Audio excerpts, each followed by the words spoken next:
Welcome to the 385th episode of the Videogames podcast, where we talk about any game at all, including new stuff, old stuff, and anything in between. If we are playing it, we'll be talking about it. Today we are recording on April 21st, 2024. My name is Brad Galloway. I am the editor of GameCritics.com, and I'm also 50% of this here show, although today I am 100% because my co-host Carlos was unexpectedly called away to handle another assignment. So I am piloting solo today. Was not planning to do that. We're going to rearrange the games that we had slated on Carlos's side. We'll get to those probably next episode. And I will kindly thank all of you for bearing with me again today. Hopefully I can do this show justice on my own. So in service of that, I'm not going to waste any more of your time or mine. We're going to get right down to it. With housekeeping, as usual, we start off with things that are tidbits, news bits, items, anything random, game adjacent, anything like that. Let's just get right to it and skip the whole house description since Carlos is not here. First up on the agenda today, Uno, which is a card game. So it is technically a game, and I know there are some video game adaptations of it, which I have played and I'm not talking about right now. We're talking about Uno, the card game itself, the physical paper card game that you play. I'm guessing it's probably familiar to many of you. It's a pretty popular game here in the States, and it's been around for a long time. Recently, one of my favorite toy companies, Mattel, sent me a big box full of their brand new Uno cards. They're called Uno Fandoms.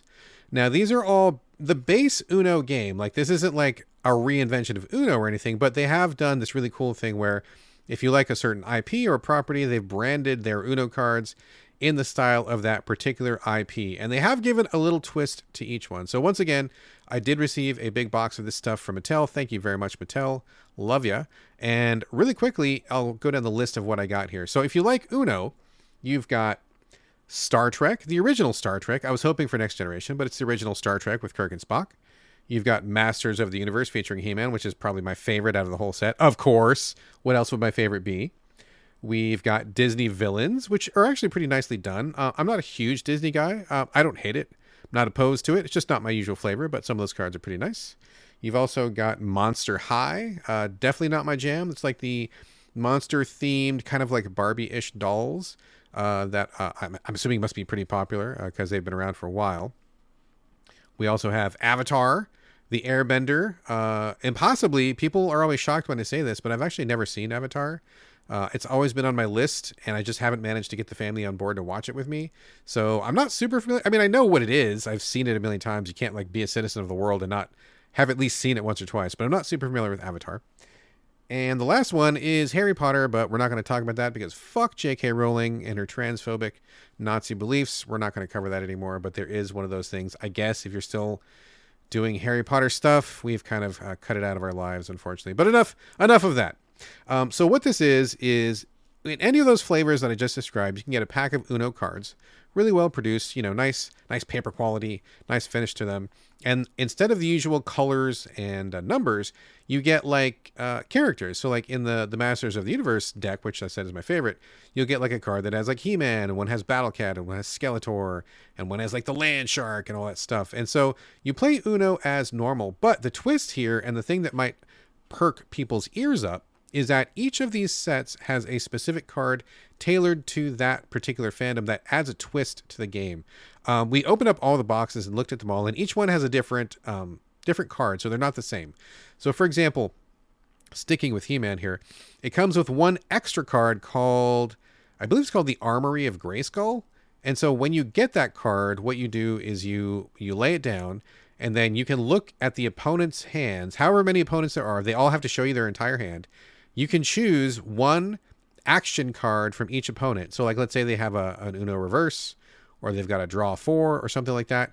You can take that from their hand, and you got to give them one of your regular, normal, or color cards.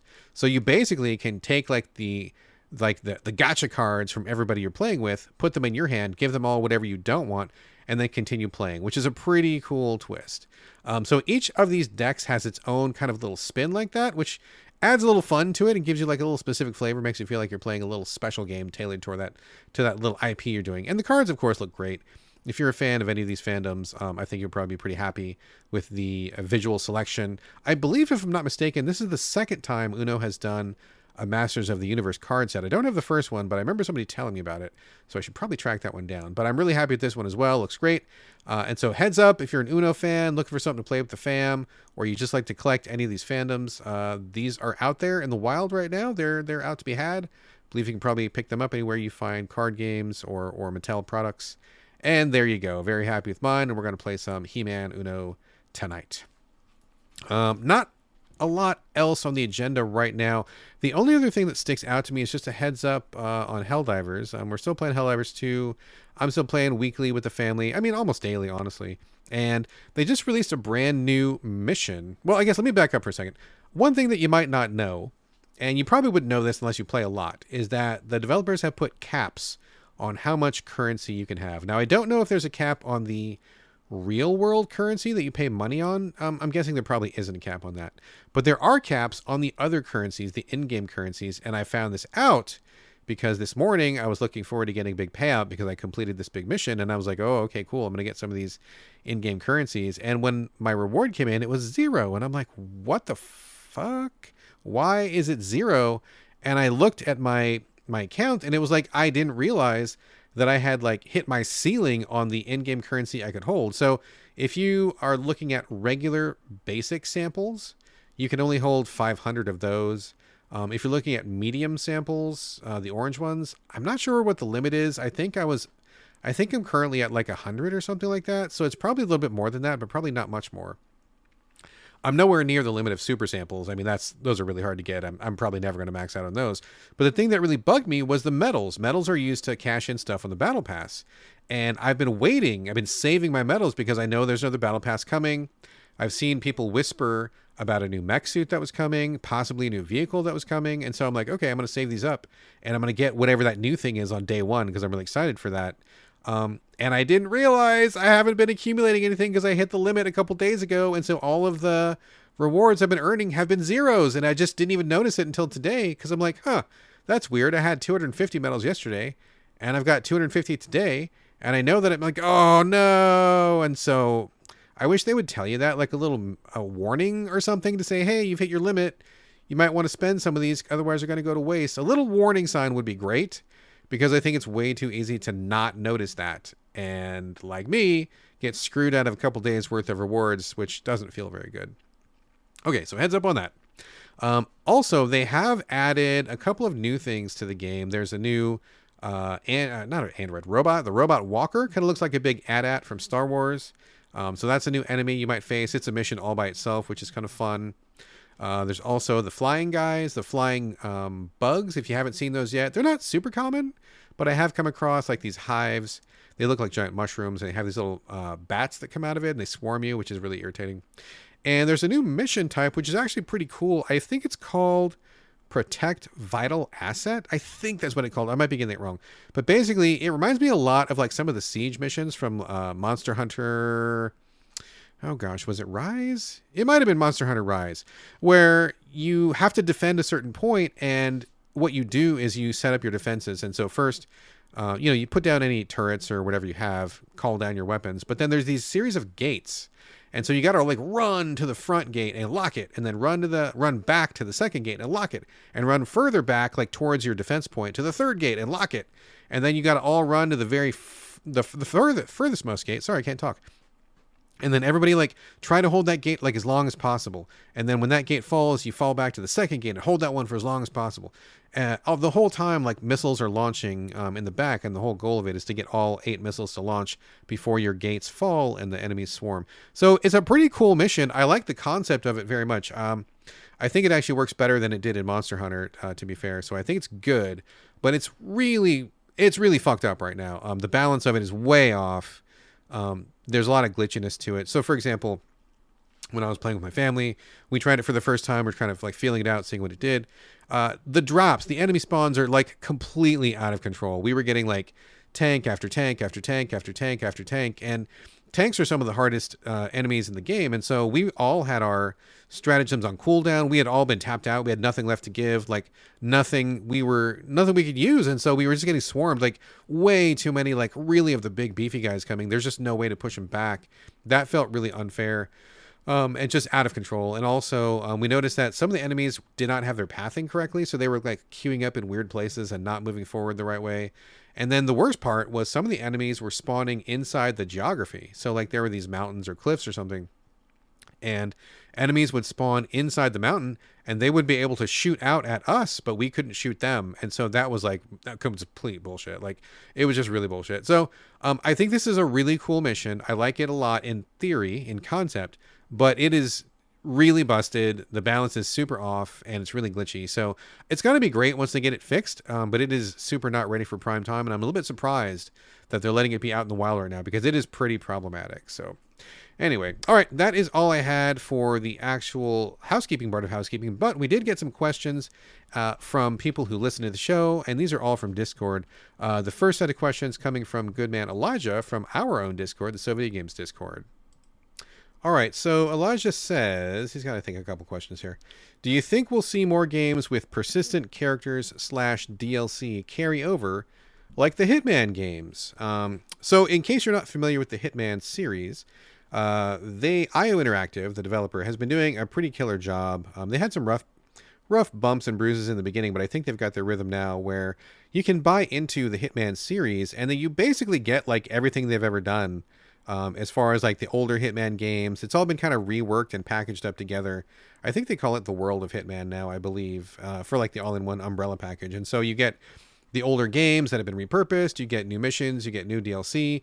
It's kind of basically like every single thing they've ever done for Hitman. I mean, almost everything, all the good stuff anyway, has been just bundled together, and so they keep it going, and so none of it really like dies out, because they're maintaining it all and giving this like giant package of content to new players who want to get in on Hitman. And if you haven't played Hitman's fucking fantastic. One of my favorite series of all time. I've completed all the Hitman games. I think they're great. They're so much fun. So are we going to see more of those things? Yes, I do believe so. Not every IP is suited for this, but I think that when developers get something good and they really want to like dig in on it, I think it makes perfect sense, especially now when everything's digital. We're all wanting more content all the time. We're wanting more value. And, it takes so much time and effort to create assets, to create new missions, to create content. And there's always going to be a section of players out there who haven't played your thing. So if you've got this stuff laying around and you did it, why let it collect dust? It makes, to me anyway, a lot of sense to keep it going, polish it up, upgrade it, whatever, and just move it forward so that you've got this really, really attractive package for people. And also, you can still reuse some of these assets to create new things in the future. Keeping this ecosystem going just makes a lot of financial sense. It makes a lot of like time and effort saved sense. So not every game's going to do it. I mean, not everything's as popular as Hitman, and not everyone is as devoted as IO Interactive. But I think for certain games, I think it does make a hell of a lot of sense. And I think, this is a good question, because I believe we probably will see these clusters of content moving forward in one fashion or another. I mean, it just makes so much sense to save on not reinventing the wheel every single time. So maybe there's some upgrades to do. Maybe you got to change an engine here or there. Maybe you got to like upgrade some textures, but it's got to be easier than starting from scratch. At least I would assume so, not being a developer myself. So we'll see. Elijah's next question is, what is the next IP that deserves the Master Chief Collection treatment of being remastered into one big package, which is kind of dovetailing with what he just said a second ago. And he says, if you want to make this one extra hard, don't say Yakuza. Wow. Okay. So I had to think for a minute here. They have kind of sort of already done Yakuza. They did a couple packages, not one giant ultimate thing, which is kind of a bummer, but there have been a couple packages, but I wasn't going to say that anyway.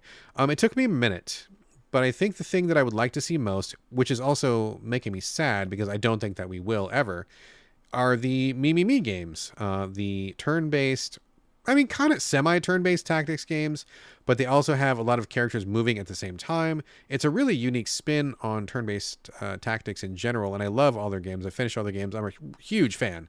And these titles include Shadow Tactics, Desperados 3, and Shadow Gambit. They made 3 games in this style that I'm aware of.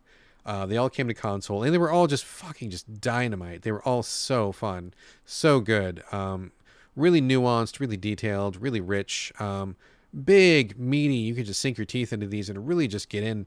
And a lot of the challenges were really smart. A lot of the design is really smart. Characters are really cool. We've talked about all of these on the show before. We've reviewed all of these at Game Critics, so you can read up on those. But that's what I would really like. I would like one giant me package, me Productions. Unfortunately, the studio is no longer around. They shuttered their doors after Shadow Gambit, which I think is probably their best game ever, which it was just a phenomenal experience. They said they were tired of doing the same thing, which I totally understand. They wanted to go out and do something else. I get it. I still kind of think maybe they could have all just taken vacay and not closed the whole studio, but who knows what. So anyway, they're not in business anymore, but somebody's got to own the rights to these. These games are somewhere. I would love to see them packaged together, including all of the DLC. All of these games had the DLC. Desperados 3 had a lot of DLC. Shadow Gambit had at least 2 specific bonus mission DLCs that I know of. And those were excellent because they both came with brand new characters, which were just fucking OP, awesome, so fun to play. And Shadow Tactics, I believe, had one full, like, single character side story mission that I really wanted to play, but it was PC only. It never came to console, which just super bummed me out because I played it on PlayStation and I didn't want to have to, like, you know, go over to PC to play the DLC. So if someone out there could do a big package of those games and include all the DLC just for one big package, I would totally buy that. I think that'd be fucking amazing. It would be like this giant gift to the turn-based tactics fans of the world. All right. Elijah's next question. What is a one-off 7th generation game you would love to see revisited in the style or a reimagining or a remake? So I had to look up what 7th generation even was, to be honest with you. I'm like, wait, what? Okay. Oh man, Wikipedia, help me out here, bro. So I looked it up, and the Wikipedia definition of 7th generation is: the 7th generation of home video game consoles began on November 22nd, 2005, with the release of Microsoft's Xbox 360 home console. This was followed by the release of Sony's PlayStation 3 on November 17th, 2006, and Nintendo's Wii on November 19th, 2006. Okay.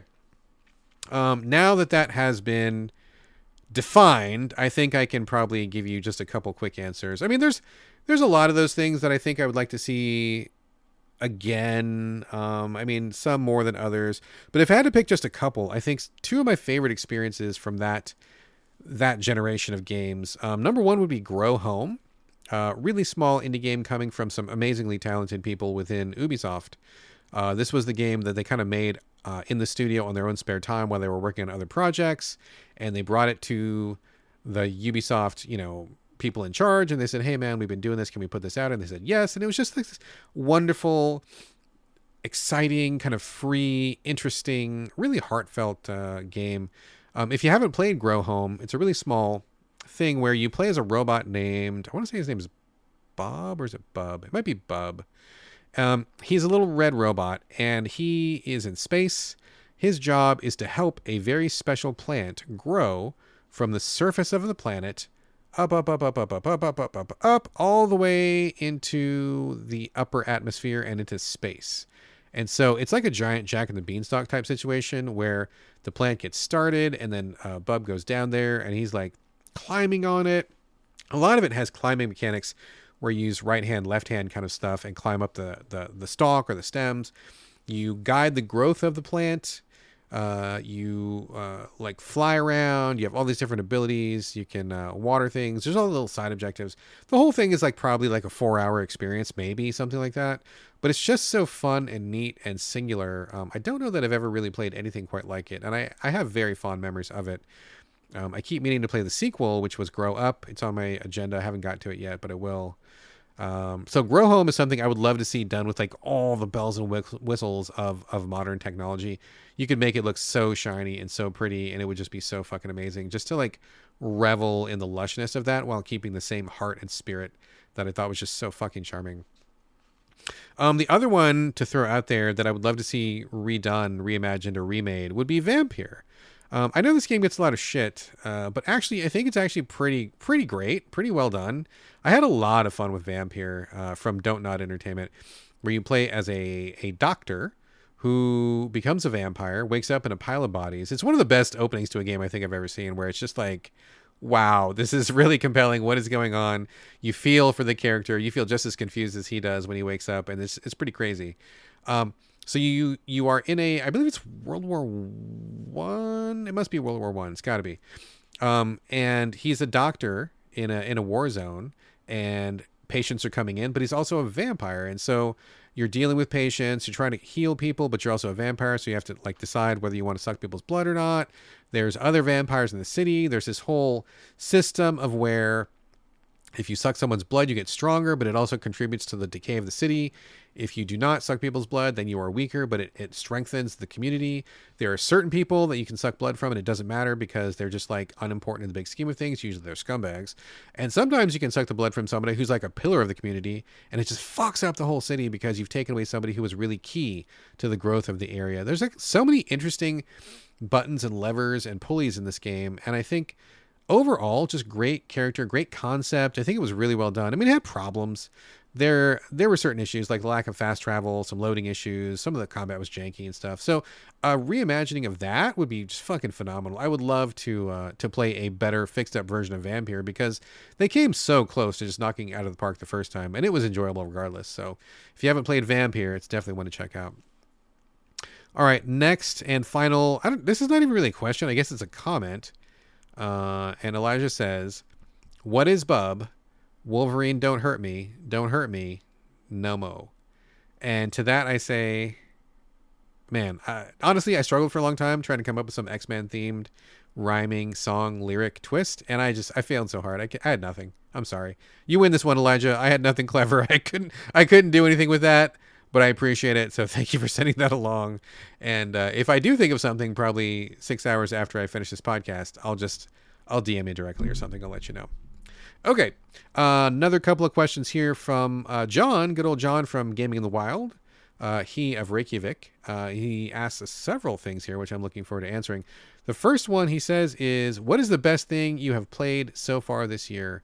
And man, that is a really hard question to answer. It's hard to say because, I mean, I don't mean this to be a backhanded compliment at all, and I don't mean it to be small praise, but I've played a lot of like very good games, but nothing that I would be like, no, this was the best thing. Like nothing that's been like a real front runner standout. I feel like we have a lot of games still coming in the time left to us this year, and there's a lot of things I've really enjoyed. I have a couple things on my top 10 list so far, but nothing's like nothing's in the upper 5 yet. Like they're all like, pretty good. So I don't really have a pat answer for that. I don't really even have a really good and quick answer. And I can already think off the top of my head of like 3 or 4 games that probably are going to be on the list that I just haven't had time for. So I hate to take a pass on this one, but I think I'm gonna have to take a pass because I just don't even have a good answer that I feel like I could stand behind or I would be proud to say on the show right now. It's a little too soon, and the competition so far has been too even, and I have a distinct lack of like runaway, standout, shooting star home runs. Nothing quite there yet, but I'm sure that will change as time goes on, no doubt. Okay, John's next question. What are your personal hopes for Switch 2? Do you think it'll have a Nintendo-esque curveball feature? And by that, I'm assuming he means like, is there going to be some wacky thing that only Nintendo would do? Like, I don't even know, like some of their, like the Wiimote or something like that, like some kind of weird thing. So do I think it'll have one of those? I mean, it's impossible to second guess Nintendo. There's no one on earth that can think about what those people are thinking when they're in the design studio, when they're in the lab, when Miyamoto is like had his coffee that day and he's walking around and he's got some kooky ideas because he's been out in his garden. Who knows? I don't know. I feel like though, if I was going to bet on it, I feel like they are probably going to play it conservative this time around. I feel like the Switch has been such a success. Really runaway numbers, great numbers, respectable numbers, no matter what console, no matter what generation. It's definitely one of the all-time winners. And I feel like in my gut, they're not going to mess with that too much, especially since like the Wii U right before the Switch was such a disaster. So I think they're going to want to keep that momentum going. I think they're going to focus on making sure their message is clear. It's a second new console. It's not the same thing. But I feel like they're going to do the upgrade route. And honestly, that is what my personal hope for the Switch 2 is. I don't really need any new features. I feel like it fits my gaming habits really well. I really enjoy it. I've got a shitload of games on it. I play it all the time. I mean, you hear me like cover games on the Switch all the time on the show. I mean, my personal hopes are just like bigger, better, more. And I know that's kind of boring. And I know that's like kind of what we do in general for all consoles anyway. But I feel like Nintendo has consistently kind of been behind the curve, which is okay for them because they're kind of dancing to their own tune, right? They're not usually in direct competition with the Xbox or the PlayStation, and that's fine. But I feel like the Switch kind of hit its limit in terms of technical stuff pretty easily and pretty quickly. Especially now. I forget how many years it's been since the Switch launched, but it didn't feel like very long before we started noticing games that were kind of like maxing out on what the Switch could do in terms of hardware. And as a matter of fact, my Switch, I was just playing it before the show.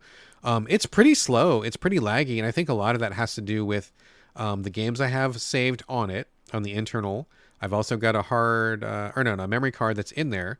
And also, the Switch, the eShop is just garbage. There's lots of stuff on there that I think make the whole system slow. When I go into the eShop, everything lags, takes forever to bring things up, and it's just not user-friendly. It's really hard because sometimes you're looking at a list and like you look at a game, you back out and then you go back to the top of the list and maybe you've already scrolled through a couple pages worth of stuff. You don't want to go back to where you were, like, and you can't queue up like 2 or 3 purchases at once. Sometimes we're having those big sales and some of those games are like $1 or $2. I'm like, oh yeah, I'll have some of this and some of that. You got to buy them like all individually. Like you can't just buy like 3 or 4 things, put them in your cart. Like, come on, dude. So I think what I would really like to see most is like a revamp to the eShop. Just like make it more user-friendly, easier to navigate, more slick, faster. But as far as the unit itself, I just, bigger screen, maybe some native hardware options to like universally shut off the vibration or make the text bigger in some games. I don't know if that's possible. It'd be great if it was. Get rid of the stick drift that was happening to those Joy-Cons for a while. And just more memory. The one thing, though, I do think that I don't want it to do is, even though I just said I want better specs and better graphics and a bigger screen, I don't really necessarily need it to like lean into the same 3D hyper realistic space that the PlayStation and the Xbox are occupying right now. I'm totally fine with the Switch holding its own ground, like these smaller games, 2D games, pixel games, indie games, Nintendo stuff. Like, that's great. I have a PlayStation, I have an Xbox. I don't need those kind of experiences on my Switch. I'm perfectly fine with what I've got so far. And if you think I'm kidding, I'm not. I mean, I literally have, and this is not a brag at all. I mean, it's like I have got more than 1,000 games on my Switch library, and I've played only a fraction of them. There's tons I want to get to, and I don't need like the big giant open world games on the Switch. I don't need it to be photorealistic. I'm fine with the lane that it's in. So I hope that they just like make it run better, smoother, make it stronger.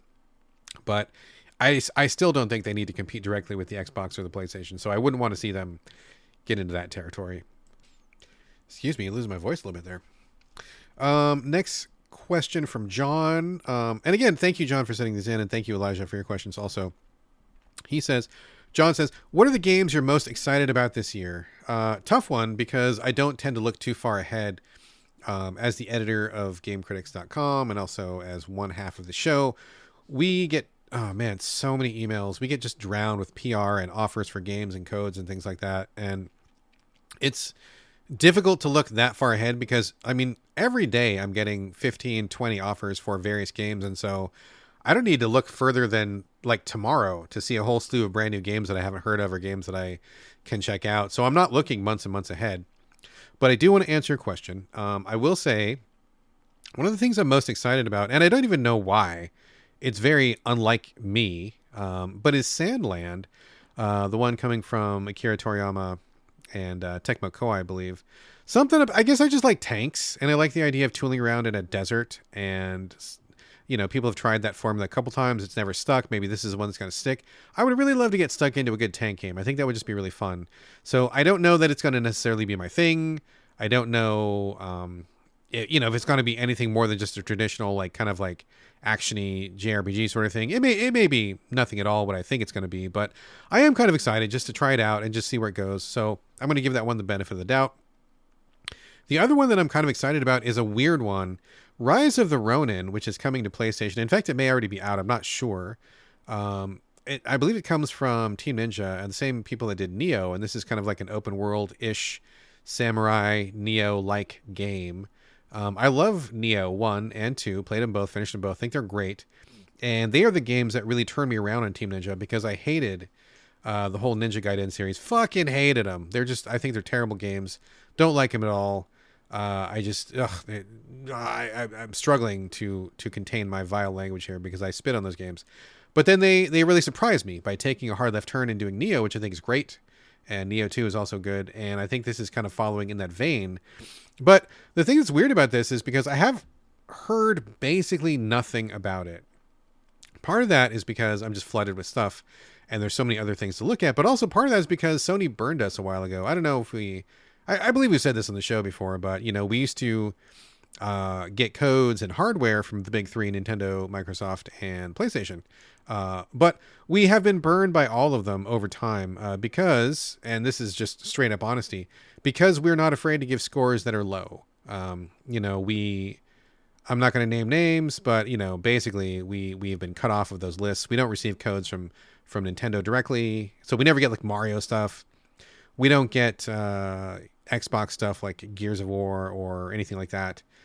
We don't get PlayStation stuff like God of War or Ratchet and Clank, any of the second party stuff like that, because we've been burned from their list, and because we have been so bold as to give some of these big three games less than an 8, right? So Rise of the Ronin, I believe, is a second party. I think it's published only by Sony, and I think it's only for PlayStation. And so that one has not been on my radar because we are not getting PR from Sony anymore. We're not in the circle. We're not offered code, and so it kind of just slipped off my radar because I have so many other offers coming that I don't have time to like track something down like that. So I think I saw it in the PlayStation Store. I'm like, oh snap! Like I didn't even realize this was a thing. Haven't heard about it. Haven't heard anybody talking about it. So I do love Neo. I'll probably end up just paying cash for it and buying it at some point. If all it is open world Neo, I think I'm totally fine with that because I could definitely go for some more of that. But I just don't know anything about it, and I think for me, not knowing something about something is pretty interesting and exciting. So who knows? Is it going to be good? Is it going to be bad? I have no idea, but I am excited to just check it out. So there you go. Final question from John. And he knows that I'm a toy guy, an action figure guy. He knows this clearly. I post about it all the time, talk about it all the time. He says, what is the most coveted action figure missing from your collection? Well, this is going to be a weird answer, and probably not the answer that you're looking for. But, I am now an old guy. I'm 48 right now.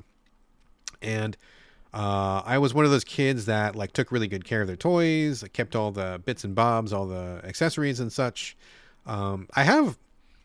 I'm not going to say all the stuff from when I was a kid because my mom actually did go through and she did that typical bullshit that moms do back then when they would just be like, some random day they would decide that you had too many toys and they would just like put a bunch in a box and sell them off at a garage sale. So I did take some pretty significant like collection hits back in the day. I'm still not over it. I have never forgiven my mom.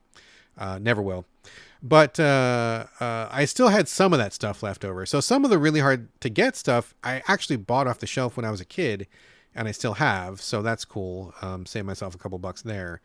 And, there's other stuff I've picked up over the years, traded, eBay is a big thing for me, whatever. But if you want to talk about what the thing that I'm most coveting and the thing that I think about the most, you're not probably expecting me to say this, but it's the brand new stuff, and it's really the exclusives. The toy industry has really leaned into pre-orders hard, and also exclusives really hard, like retailer exclusives. So, for example, I'm still an enormous He-Man fan and I have a good He-Man collection and I love all the new He-Man toys that are coming out, but they have broken it up into so many sublines. It is really stressful and honestly very difficult to keep up with who is getting what and where and when. So you've got like the Masterverse line, which is kind of a mashup of all the various He-Man lines. You've got the He-Man Origins line, which is great. But then there's also sublines to each one of those. And then some of them only go to the Mattel online site. Some of them only go to Target. Some of them only go to Walmart.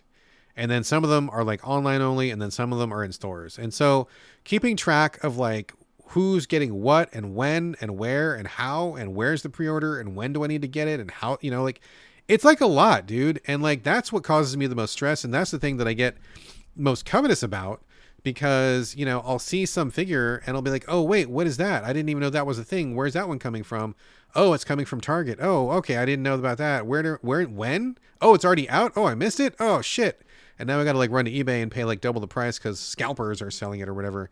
So honestly, I don't really covet anything from back in the day. I don't really have like a holy grail or anything like that. Um, but I really, if you're talking about like what I think about, what I stress about, what I spend a lot of energy on, it's really the brand new exclusives, which just drive me crazy. And honestly, Walmart is the worst out of all of them because I have had some success with Target. But the Walmart stuff, not only do they get the most number of exclusives for He-Man, Transformers, and other stuff like that, but like I think they're doing really dirty business. Walmart has been convicted, or okay, not convicted, but they have been caught several times of doing dirty business with various things. The most recent thing is like systemically overcharging people for the weight of meat in their meat department. That's a whole thing. If you haven't heard about that, look it up. It's really dirty business. But the other thing that they do, which they have been caught but not really convicted of, it hasn't really been proven, but I think we all know this in the toy community, is that whenever they get an exclusive, they'll advertise it, and then on the day it's supposed to come out, it'll sell out like in less than 1 minute. Like we're talking a matter of seconds. So like theoretically or apparently they're sold out on the store, but then all of the Walmart partner stores, like these are third-party independent stores that like go and sell their stuff on the Walmart website. All of the things that you're supposed to be able to get at Walmart directly are all of a sudden there at the partner website, jacked up for 2, 3, 4, 5 times the price, and Walmart gets a percentage of the sales from that. So they are immediately cutting the consumer out of these retail goods. No one can ever get them from shelves. No one can ever get them from Walmart directly. They advertise them and they're immediately out, and then you got to buy them from the partner seller, and then the partner seller soaks you, and then Walmart gets a cut of that. So it's fucking dirty business, and I fucking hate Walmart. Walmart can die in a goddamn fire. So stuff like that stresses me out the most, and it causes me the most anxiety, and I think about it the most. So if I'm coveting anything, it's like the new Walmart exclusives or like the new Target exclusives, because they're just such a pain in the ass to get, and it just fucking pisses me off. So anyway.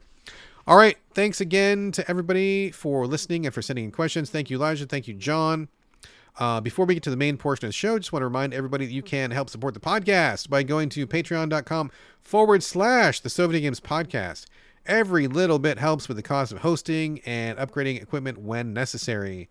I do right now want to thank people who have been Patreon supporters. We are so grateful to you that you chip in every month and you really put your money where your ears are. So for this show, we're thanking John, Simon, Jeremy, Jay Brent, and Mr. R. Thank you all. However, I want to just assure everybody that whether you contribute or not, we're never going to paywall any of these episodes or any content. You're going to get the same great show free of charge every week because we love you. All right.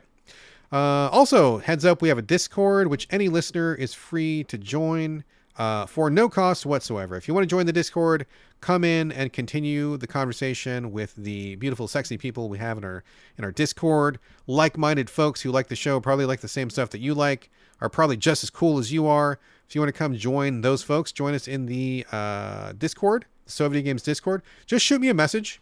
Drop me a Twitter message. Drop me a Instagram message, Blue Sky message. You can hit me up email, which we'll get to at the end of the show. Anything like that.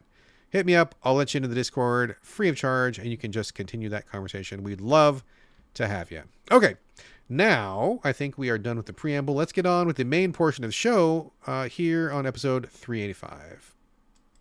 All right, before we get into the brand new games, I do want to do some circle backs. I kind of like this. I think we're going to do this as a regular feature of the show going forward. Circle backs.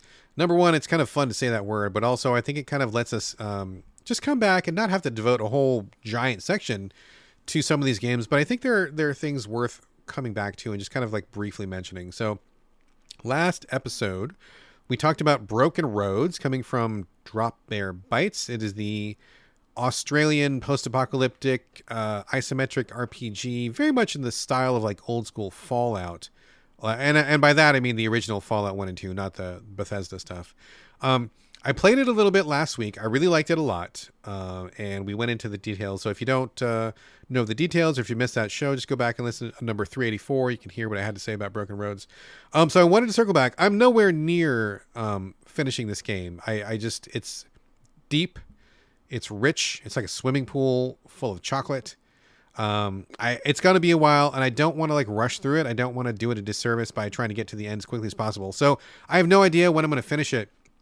There's a lot of reading, a lot of thought. I'm taking some notes. I'm just really enjoying it. It's a really, really well put together game. I don't know if it's this team's first game, but they've done a real bang up job here. I think there's a lot to chew on, a lot to think about, and I just really like the approach, especially as we touched on in the last episode. Carlos and I had very different experiences. He was doing a lot of combat, and because he picked, I think, the jack of all trades background. I picked the bartering background. And I got to say, our experiences have been just night and day different. We're going to some of the same locations, but we're not doing the same quests. We're not meeting the same people. And to be frank, I have only done combat one time in the entire time I've been playing this game. I'm sure I'm not going to win it forever, but I've been choosing like dialogue options. I've been trading items with people. I've been finding clues and getting gossip and kind of just like, taking the lay of the land. And I have literally not done any combat whatsoever other than the very, very, very first part of the game where it was kind of a tutorial section. And I stumbled into like this area and I killed a couple people before I'd even taken the combat tutorial. I feel like the beginning of the game was kind of off to a rough start, but since then, no combat. And Carlos was like dodging and shooting, and he was talking about the combat mechanics and everything. And I'm like, damn, it sounds like you're describing an entirely different game than I'm playing. And I suspect that it probably is. I feel like he is having a wildly different approach than I am, and we're just dealing with things in a different way. And I think that's awesome. That's super awesome. So I want to give another big shout out to Broken Roads. I think it's really good. If you like Disco Elysium, if you like the original Fallout, if you like PC style RPGs where you've got a lot of actual role playing, a lot of dialogue, a lot of thinking about things, I think Broken Roads is pretty awesome. It's really, really good. And I don't know when I'm going to finish it. I'm kind of taking my time with it. But just a shout out, I think it's the shit. It's really good. So check it out if you like any of those things I described, if you haven't tried it out yet, and give this game some love. I'm not hearing a lot of chatter about it, which I think is a little bit concerning to me, because I feel like a lot of people should get on this train because you would definitely enjoy the ride. Quick shout out to a game that I also have started but not finished, Death Trick Double Blind. Playing this on the Switch. This is kind of like a Phoenix Wright kind of investigative, talky, detective, clue, crime solving sort of a thing. I just scratched the surface of it. This is another one that's going to take me a little bit of time to get through, although I hear it's not too long overall. Basically, and this is not a spoiler, this is like from the first like 2 minutes of the game. You are a magician, and one of your friend magicians has been murdered. She was part of a traveling circus, and so she's been murdered. You show up, and you want to take her place, and to fool people to make them think that she hasn't been murdered, although she has. You want to take her place in order to find out who's killed her.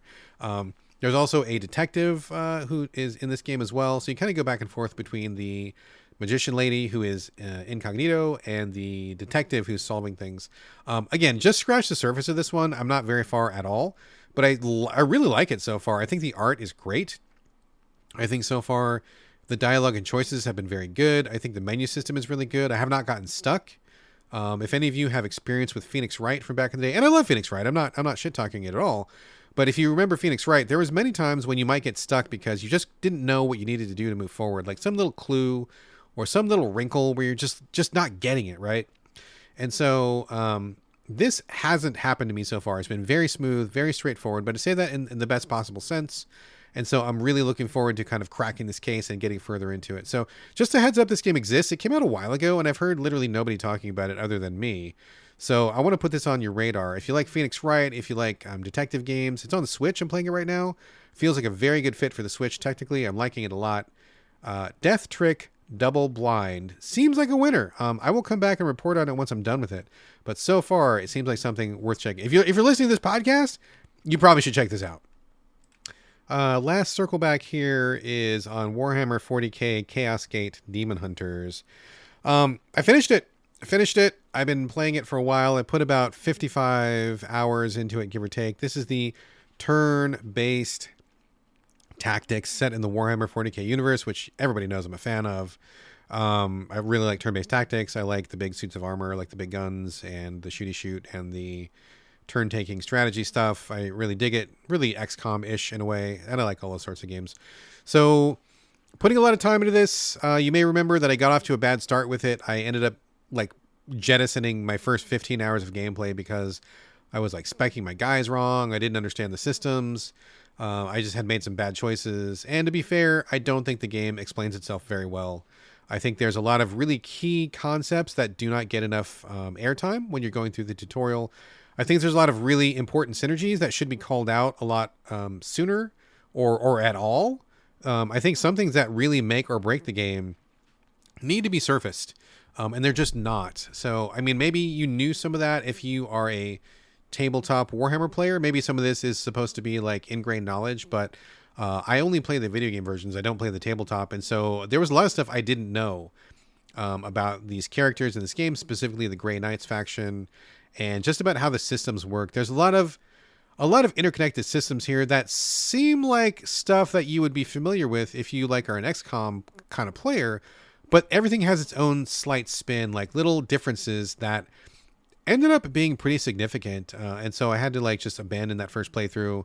I was kind of salty about it, but it kind of speaks to the game's quality that I was willing to abandon that much time and then come back to it, keep playing it, which I did. So ultimately 55 hours for my playthrough and then adding another. So probably closer to 70, 75 hours, give or take, if you count my abandoned playthrough. But I did finish it, and it was like highs and lows, right? Like the low was like setting fire to that first playthrough, not understanding some of the systems, coming back to it, trying to learn. I had to do a lot of like Reddit thread scanning. I watched a YouTube tutorial. I had to read some stuff in order to be like, oh, okay, now I get it. Now I see what the game is going for. Some strategies just were not really apparent to me. I was just thinking in traditional ways, and I wasn't sure what this game was doing. But once I was informed by other people, not by the game itself, but what this game was doing, I'm like, okay, I get it, and I like it.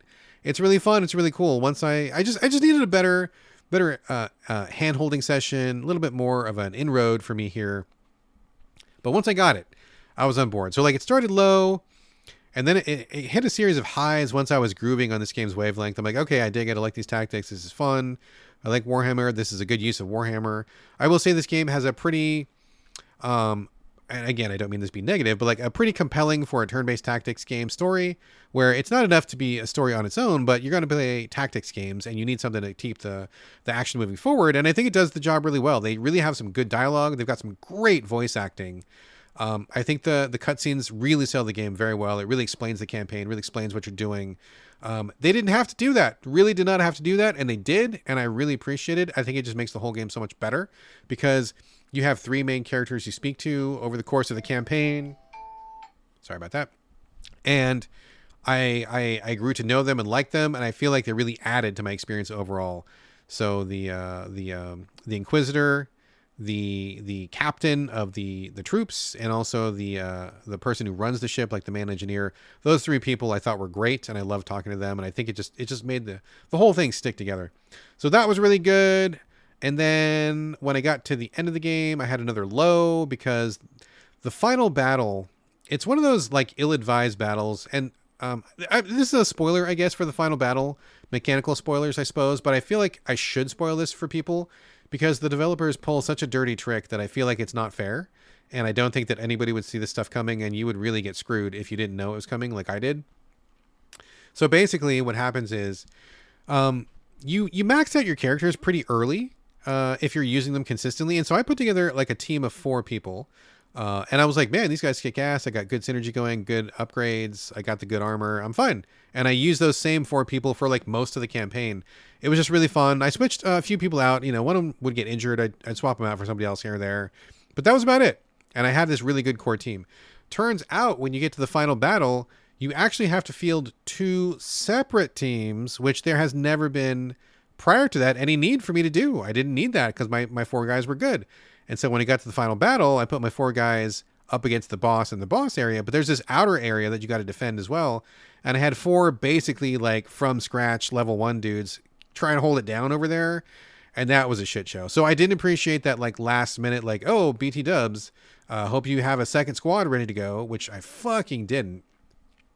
So that was a dirty trick. Also, there are certain classes in the game that, like, this is kind of in the weeds, but basically you don't have a normal progression with like getting better gear and character classes and stuff like that. Like a lot of it is RNG.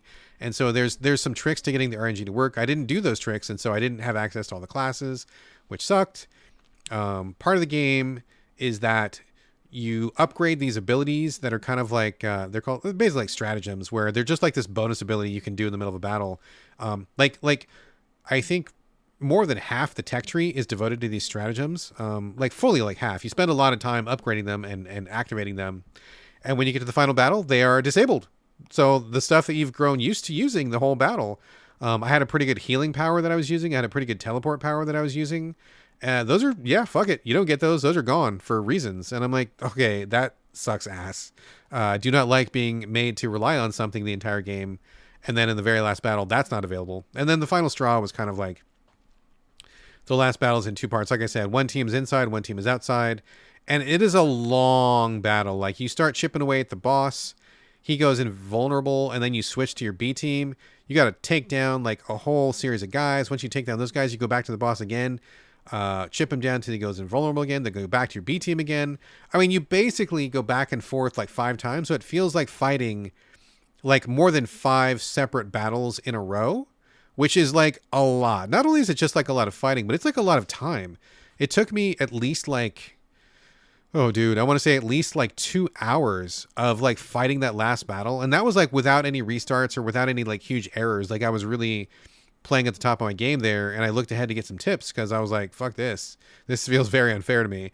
So like it's like a 2-hour battle. Like I'm not kidding, like it's that long. And so that was just too much. I feel like the developers were going for epic, and I feel like they missed epic, and they kept on going, and it kind of landed in like WTF territory. So honestly, I wasn't sure I was even going to be able to win that battle. I felt like I was really at a disadvantage, and an unfair disadvantage as well. Kind of a rug pull at the last minute there, but I did manage to win. It was very close, and I saved a million times along the way, so I could kind of undo mistakes if I made any mistakes, but I did pull it out, and I'm glad that I did. So overall, I really like Chaos Gate Daemonhunters quite a bit. I mean, I think the tactics are great. I think it's fun to play. It's not like a home run though. Like there's a couple pretty serious mistakes I think that they should tighten up.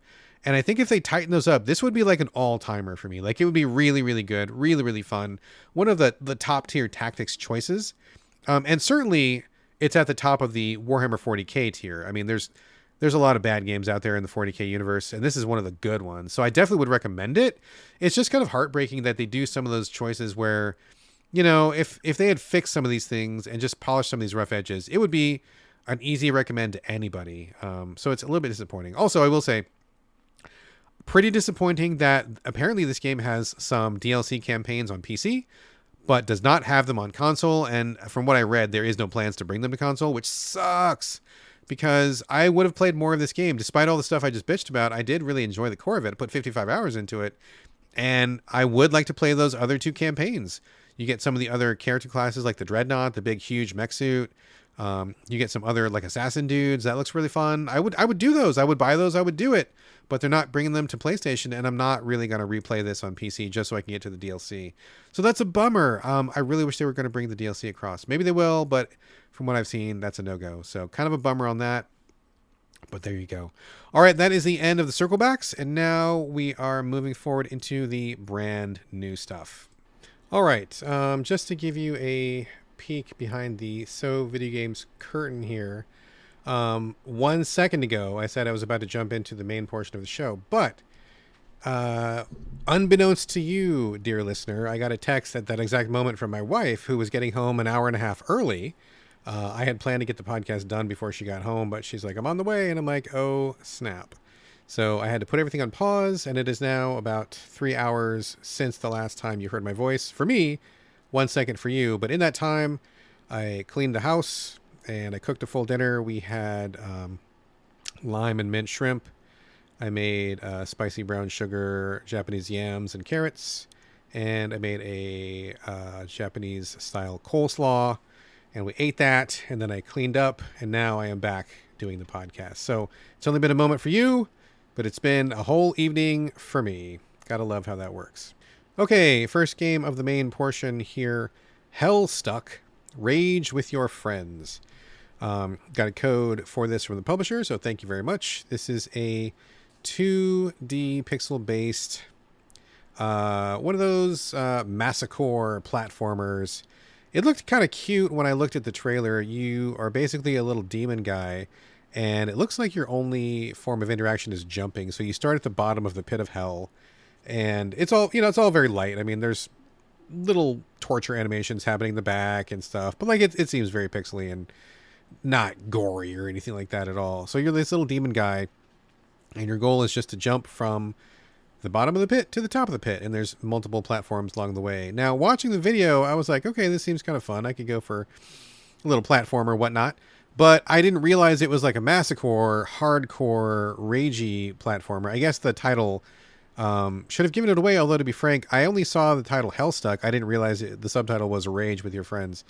You can do 2-player on this. I did not do the 2-player option. It was just me.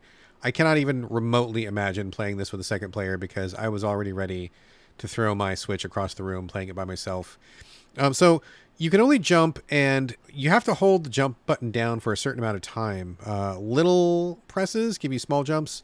Longer presses give you higher and further jumps. And you have to kind of like point a direction. If you don't hold a direction, he jumps straight up. That gives you no benefit at all. If you hold to the right, there's like a preset arc. If you hold to the left, there's a preset arc. And once you jump, you commit. You cannot like adjust your direction or heading once you're in the air. So you don't really know where you're going to jump because there's no like guideline that sometimes, like sometimes you play like a game where you're going to like throw a grenade or something, and you see that little like guideline that kind of shows where your grenade's going to go. You do not have that here. Like you just have to like gut check yourself and be like, okay, how long am I going to hold the button for? And so that seems like already tough enough because some of these platforms are kind of small, and you have to like, oh, am I standing far enough back? This is a preset arc. I can't change it. So where should I be standing in order to like make sure that my arc lands on the platform? And how long should I hold it for? And blah, blah, blah. It's really tough already. And the thing that makes it worse is that if you can't, there's no like mantling. You can't grab on anything. You don't stick. You can't even friggin' walk. Like if you want to just like, if you want to just like kind of go up a little ledge or something, you have to jump. You cannot like just like normally move as you would expect in a normal platformer. You can walk a little bit, but like it's all about the jumping. And so I think you can walk. Can you not walk? God, I'm doubting myself now. Maybe you can't walk. No, maybe you can't walk. Maybe that's right. Anyway, you got to jump every fucking where. So anyway, the thing that makes it worse is you can't grab on anything. And so if you mistime your jump and you miss like an edge, you bounce off of it. If you hit a wall, you bounce off. It's not even like you just hit it and fall straight down. It's like you bounce off of it. And so the way that the platforms are set up is it's very, very, very easy to fall a far way if you miss your jump. And without any guideline for jumping, the ability to not grab, like you're just constantly falling. I didn't make it very far because it was just really difficult and I was not having fun bouncing off the walls, and I didn't realize it was going to be such a hardcore experience. It looked like kind of lighter from the trailer. And I guess if you are multiplaying this, I was already pissed off like AF. I can't imagine trying to do this game, which already felt basically impossible, with a second person who's like knocking into me and jumping around. Like that sounds terrible. So if you want a really balls hard, okay. And to be fair, you're a demon, you're in hell. I guess thematically it's appropriate. This is hellish. It felt like I was in hell. The gameplay in this was torture, kind of like a Sisyphean sort of a thing. So I get it. Thematically appropriate, cool. But this just was like not in my wheelhouse of playable. This is not approachable enough for me. This felt like very difficult, and my frustration with the lack of control over the controls was too much. So I bailed pretty quick. But if you're looking for a cute, really sadistic massacre platformer on the Switch, this is going to do you just right. So there you go. Hellstuck, Rage with Your Friends. Next game is Heroes Hour. This is a port of a PC game, and apparently it's pretty well regarded on the PC. I talked to a lot of people who had good things to say about it, but they all played the PC. No one had played the Switch version, which was pretty evident. So basically, this is a pixel-based, kind of a God's Eye view sort of a thing, side-on 2D, micro real-time strategy sort of a thing. Again, like a lot of these, I'm looking at the trailer, and I did get sent a code, so thank you very much for that. It looked like kind of like micro battles or micro RTS, which was really interesting to me. Looking for something a little bit strategic to play on the Switch, looking for something that might be a good fit. This is not that. The trailer was cut really well, it made it look effective, but once I got into it, I was really having an allergic reaction to it. First thing about this game is that it's small. Everything about it is small. I feel like this game is wildly unsuited for the Switch. There's a mouse-like interface, which I found hard to use. Some of the text was so friggin' small. I had such a hard time reading it. There's tons of windows, tons of management, like menus, tons of little things that are probably just fine on a big computer screen, but have absolutely no business being on the Switch. This game is just not good on this platform. This game should have never left PC. I don't think it is even remotely set up properly for a good experience on the Switch. So you start off and there's all these little like lands you have to go through, and there's these little houses you go through. You're like picking up guys, you're building up resources. I mean, it is effectively like this kind of like RTS sort of thing, but the interface just does not work. When you get to the battles, a lot of it is kind of automatically handled, which I thought was kind of a nice touch. You can nudge guys a little bit and say, oh, I'd rather you do this thing over here or this thing over here, but they kind of auto handle it, and that's fine. But then there's all these like upgrades and classes, and it's just like information overload, and like it's really hard to parse. It's hard to see, it's hard to get through, it's hard to select. Everything about the interface is just really like torturous, and I just had a very difficult time even cracking into it because it just does not work on this screen. It's just a bad fit from the get-go. So I appreciate people wanting to bring something new and different to the Switch, but you do have to make considerations, and some things just don't work on a small screen. This is screaming for like a mouse and a giant, like, 40-inch monitor or something like that, where you can like have all your windows and all your visuals in a large size. Like it's just not happening. So I bounced off Hero's Hour like almost immediately. I found just the interface was really difficult, and it was just impossible to have any kind of a good experience in handheld mode, which is where I play most of my Switch games. So I bailed on this almost immediately. But like I said, a lot of people really liked it. People who played it on PC spoke good things about it to me, and I totally believe them. So, as you know, if you listen to the show, I don't play anything on PC really, but if you are interested in this, check out the trailer. And if you like what you see in the trailer, check it out on PC. Just stay away from the Switch version, please. Next up is Pepper Grinder, coming to us from the fine people over at Devolver. We like Devolver on this show. Not every game they have is a winner, but man, they try and they bring so many interesting things, and they attempt so much, and they have so much style. I can't help but love them. So they're somebody that Carlos and I both root for. We are fans, even if not every game is a banger. But man, they got a lot of bangers though. They really do. I think their batting average is probably well above the average batting average, the average of the average, maybe. So Pepper Grinder is a 2D. I guess it's a platformy sort of a game. We played the demo. Carlos and I both did on the show, and we talked about it maybe 1 or 2 episodes ago. This is the full version, and full disclosure, I did get a code from the publisher, so thank you very much. You play Pepper, and she is washed up on the beach of an island. She's had some sort of an accident. Pirates steal her gems and gold and stuff like that. She's got to get it back, because that's what you do. She either finds a drill, or it was her drill in the first place and she recovers it. I'm a little bit hazy on that point. Doesn't really matter. She gets this drill back. And the whole point of the game is not platforming exactly, and I don't even know what you even call it, like drill farming, drill diving. Because when you have the drill, you can jump into certain portions of the ground, and then with the drill running, you almost like swim through the dirt. It's almost like you're a dolphin, where you like, get the drill going and you're in the dirt, and then you go up and you breach the surface of the dirt and you jump and you go to the next patch of dirt. It is, I could easily, if you squint, this would be like Echo the Dolphin or something like that, kind of.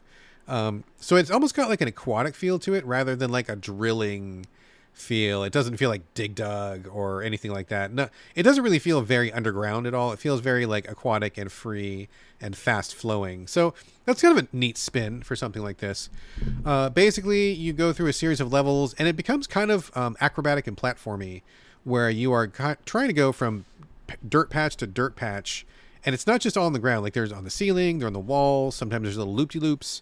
And so you're kind of like flying along with your drill going, being pulled by it, feeling almost like you're underwater or like you're flying through air, something like that. And then along the way, you're collecting gems, and you're looking for secret coins that are hidden in places, and then you kind of just get to the end of the level, and then boom, you're done. And after a couple levels, you have a boss battle. So it's 2D pixel art. I don't know if I said that or not, but there you go. It's very attractive looking. I think the graphics in this game are great, and I think that the feeling of swimming, quote unquote, swimming through the dirt is a good one when you're flowing. But I did have some issues with the controls. It feels very squirrely when you need to like make some turns, or when you're trying to like go back, or if you're doing a tight turn. I felt like something about it just wasn't quite right to my brain. Like I never really fully felt in control when I was moving any direction other than just straight ahead. Little variations in direction were no problem, like slightly more up or slightly more down. That was fine.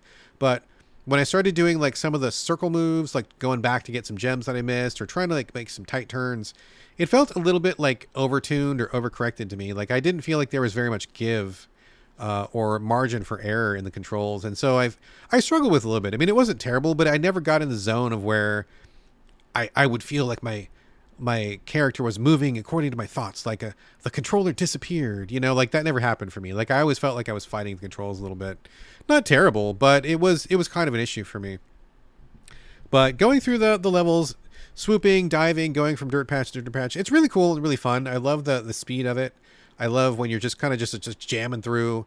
You jump up and drill a couple guys, drill back down, move around. It's got a good feel to it for the most part, except for the squirrely turning, like I said. The other parts, I guess there's two other things that I didn't really care for about it. One was that you have to find these coins, and they are hidden in patches in the walls and stuff. So usually they're kind of like these places that are hard to get to. You got to make a long jump, or maybe like it's hidden behind a patch of grass, or maybe it's, I don't know, part of the level that you normally wouldn't go to unless you were actively searching for secrets. I'm just not a big fan of that. Like I never have been, never will be. I'm not a fan of check every wall to see if it's going to break when you hit it and see if there's something secret behind it. I don't get any value from that. I feel like it's kind of a waste of time. I feel like it's kind of annoying. And that's not about Pepper Grinder specifically. That's like literally any game that does that, I am irritated by. I just feel like it's kind of unfair, and I don't appreciate that. I know that Gary Butterfield over at the Bonfire Side Chat podcast, which I'm a huge fan of, and I've talked to Gary many times, good guy, and him and Cole too as well. I know that Gary calls it like humping the walls, where like you play a game and you're looking for secrets, and so you have to, if you want to be thorough, basically like hit every single wall that you're able to get to in hopes of finding like a secret or a passageway or a hidden compartment or something. And I fucking hate humping the walls. I fucking hate it. Just give me like more of a clue, more of a visual cue. I can't stand when it just looks like everything else and you're supposed to just try. Like that gets on my bad side. So there is some of that, although I found honestly it was easy to just forget about those, because the coins you get kind of open up these other levels, and I was like, whatever, I'm not going to try that hard. I'm not going for like full completion. I was kind of just going with the flow of it, and so I was not too fussed about letting those coins go. So that was okay, I guess. Completionists might have a problem with that. The other thing I felt like was that the boss battles were not super great in this. They kind of fly in the face of the general design of it, where, like for example, the first boss is a guy riding a big beetle, and you're in this really small room, and your whole drill is about making you move forward and swim and dive and swoop. And in this room, there's just like a little circle of dirt around the edge of the room, and so you have to kind of like time your swimming through the dirt to like avoid his bullets, and then appear under the beetle at just the right time. And I don't know, it just didn't feel, again, I didn't feel 100% in control of my character. So some problems with that, and it just didn't really work for me. It wasn't really fun, and I don't feel like it came together that well. So the boss battles, I feel like, needed a little bit of a rework. And overall, Pepper Grinder doesn't have a lot of tricks under its sleeve. I think the tricks of this game are in the level design, which a lot of it is pretty clever and cool. You get to some neat areas, and there's some neat loop-de-loops that you do, or some neat jumps you got to do. I think that's cool, but I felt like overall it was missing something. Like I wanted Pepper to have like an extra ability or some other power that I could have done, and I don't even know what that would be. It just felt a little bit too straightforward with what she could do, because basically you're drilling. That's what you can do.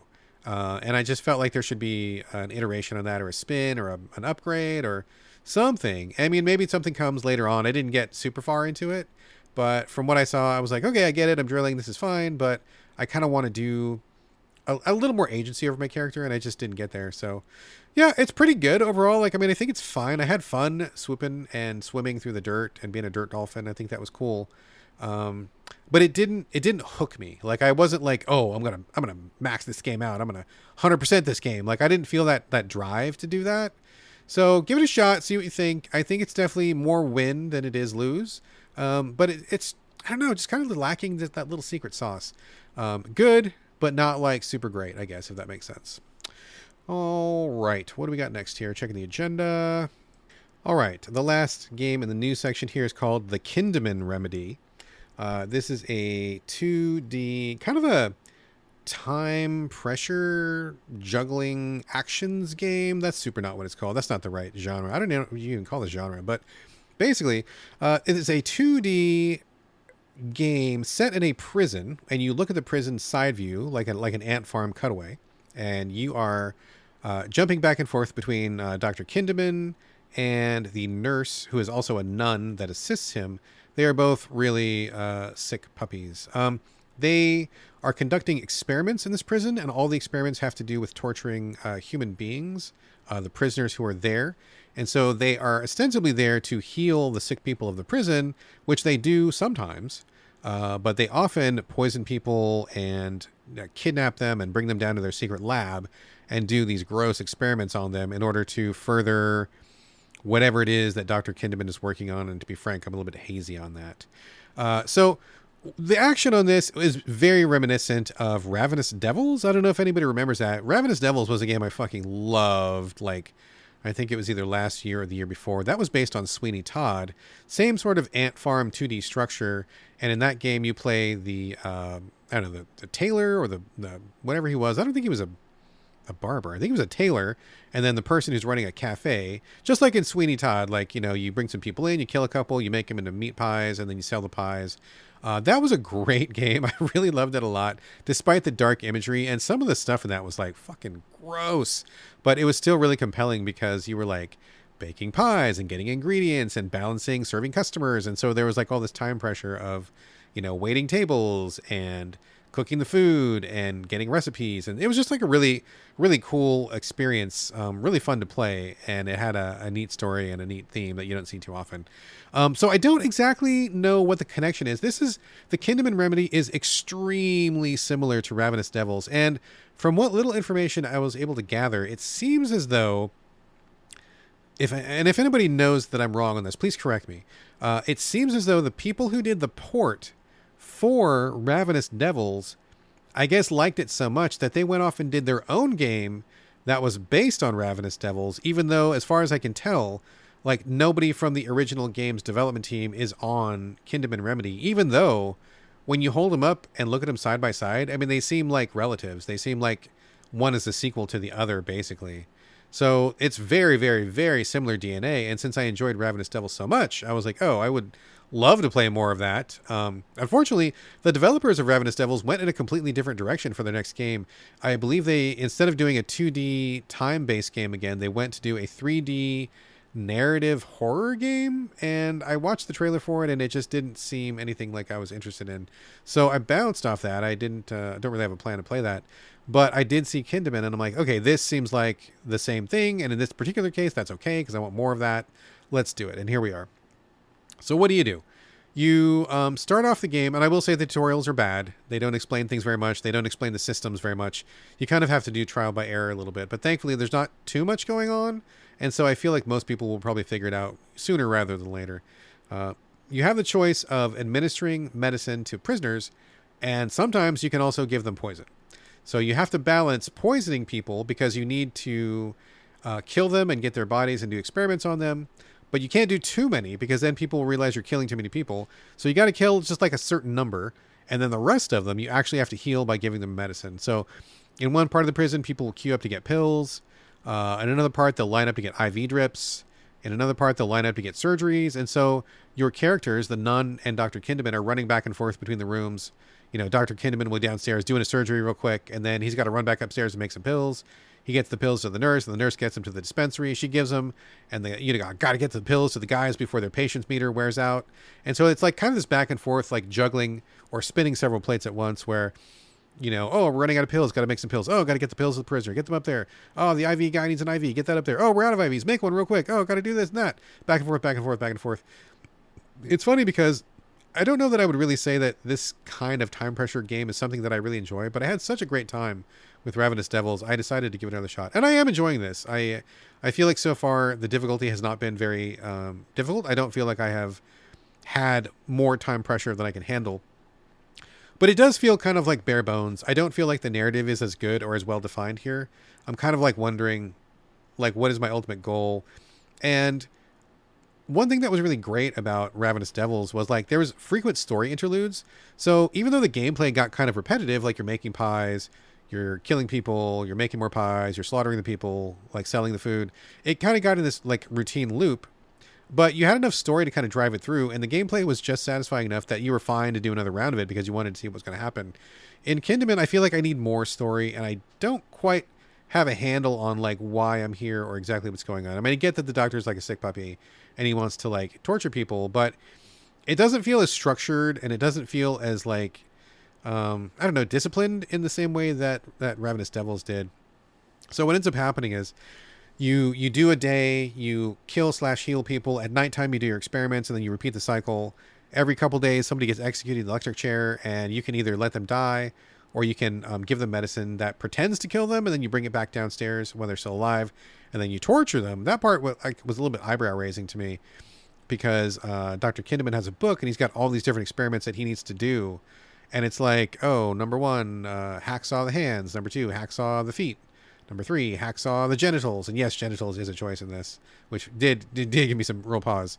But it's all pretty abstracted. Like, it's not super gory. Like, it's not like watching Saw or anything. I mean, it's kind of gross, yes, for sure. But if you accept that it's a horror game, it's on the light side. It's not really super gory. But I don't really know, like, what is the point of doing these experiments. I'm not sure what I'm working towards or what. And I feel like it's just not very clear. Like, for example, at one point, one of the guards who is working with me, who knows what I'm doing, is like, look, you can keep doing your shit, but like, I need you to let this one guy go. His name is like, whatever, Larry Johnson or something. When he goes to the torture room, you got to let him go. Just don't fuck with him. And I go, okay, cool. But then I never knew who he was. Like, there was never a thing where it was like, okay, this is Larry Johnson. It was just like the game just proceeded as normal. And I guess I was supposed to just assume that the next guy was him. Or maybe it wasn't, or maybe I missed it, or like, you know, like there's little bits like that where I'm like, okay, this is kind of unclear. Like, I need a little bit more direction, a little bit more flagging about what's going to happen so I can make my correct choices.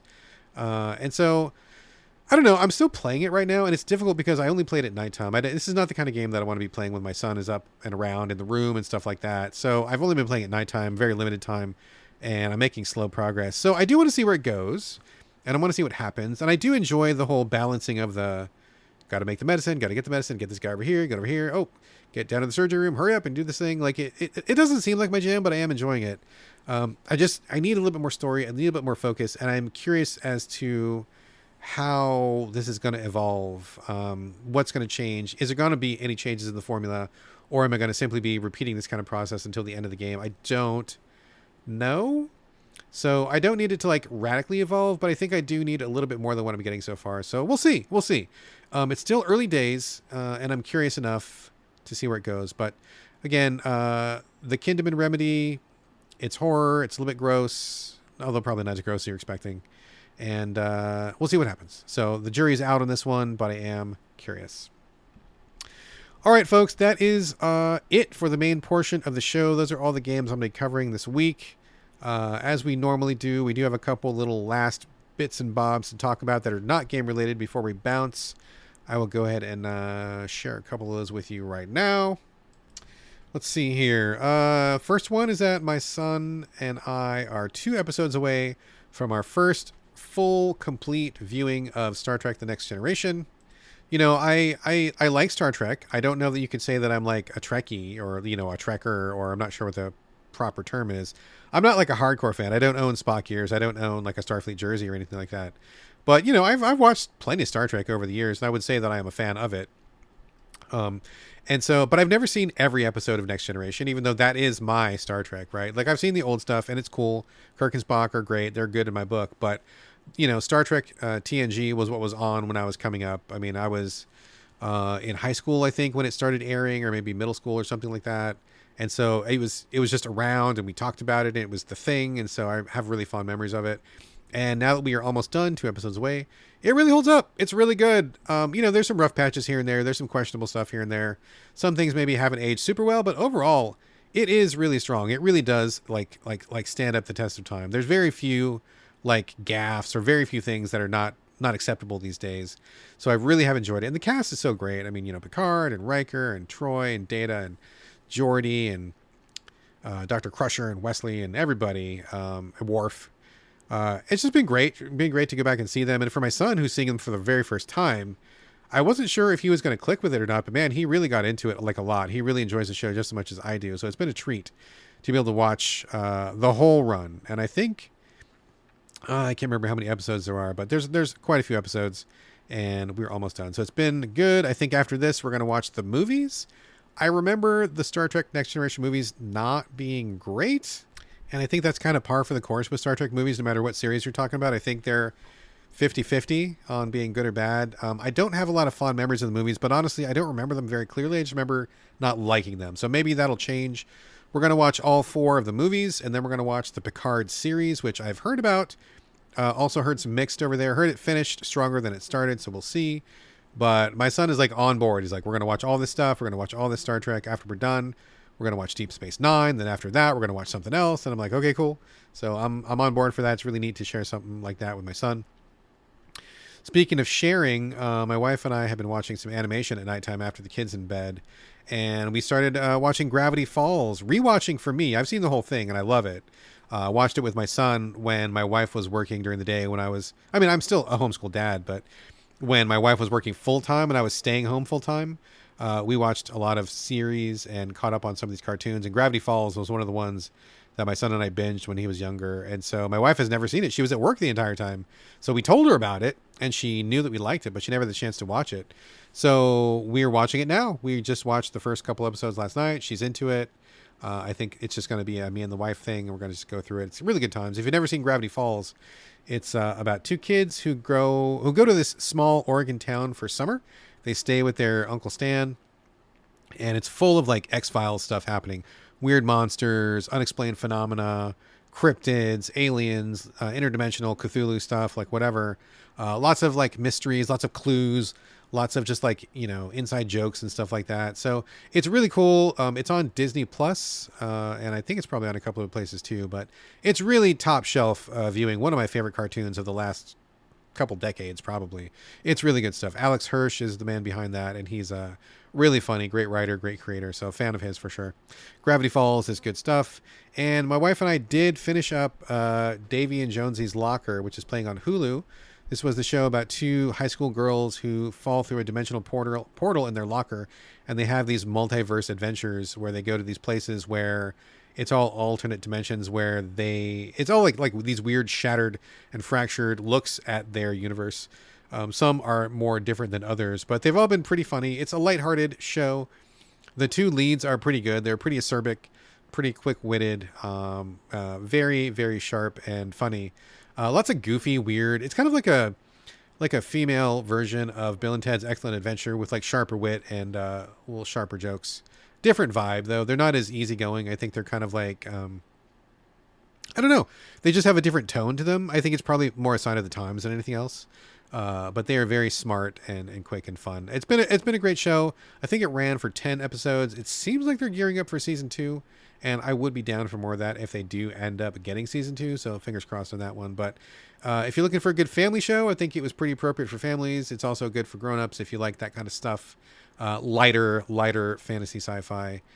We had a good time. I really liked it a lot. All right, folks, that is a show. That is it. Before we close, I would love for you to leave reviews, share us on social media, and most important of all, please recommend us to your friends, because nothing beats good old-fashioned word of mouth. Also, if you want to help support the show and help us out with the cost of running the podcast, you can do that. Go to patreon.com/the So Videogames podcast. And if you want to join our Discord, again, that is now free of charge. As always, we'd love to get your questions and comments, whether that is in the various Discords, the So Videogames Discord, and shout out to the Gaming in the Wild Discord, which is probably the other place that I hang out the most. Love the folks over there. Join their Discord, join our Discord, join a Discord. Everybody's doing Discord. Do it. Do it.